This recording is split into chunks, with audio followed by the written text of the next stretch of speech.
આજે આપણે બનાવીશું લીલા ચણાની ભાજી.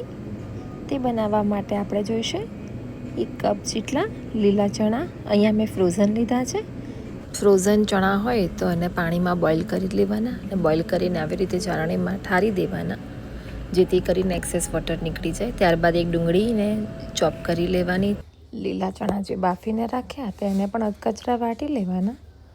ત્યારબાદ આપણા બધા મસાલા તૈયાર છે. હવે શાકનો વઘાર મૂકીશું. 3 ચમચા તેલ, રાઈ, જીરું, હિંગ, સૂકા મસાલા એડ કરીશું. વઘાર તતડી જાય એટલે એમાં અનિયન એડ કરીશું. અનિયનને સારી રીતે શેકાવા દઈશું. ત્યારબાદ આપણે જે લીલા ચણાનો ભૂક્કો કરી રાખ્યો હતો એ એડ કરીશું. બંનેને સારી રીતે કૂક થવા દઈશું.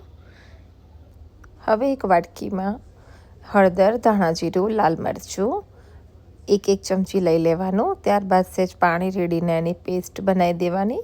ત્યારબાદ એમાં 1 ચમચી ગરમ મસાલો એડ કરી દેવાનો અને એક સ્મૂથ પેસ્ટ બનાવીને રેડી કરી લેવાની.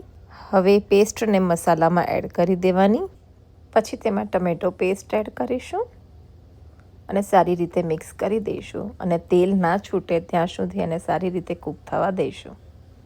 એક ઢાંકણ ઢાંકીને એને 7 થી 8 મિનિટ ધીરા તાપે થવા દઈશું. તમે જોઈ શકો છો કેટલો સુંદર કલર આવ્યો છે. હવે એને ગરમા ગરમ પાઉં, અનિયન અને લેમન સાથે સર્વ કરીશું. આવી જ બીજી રેસીપી જોવા આજે જ અમને ફોલો કરો. Thank you.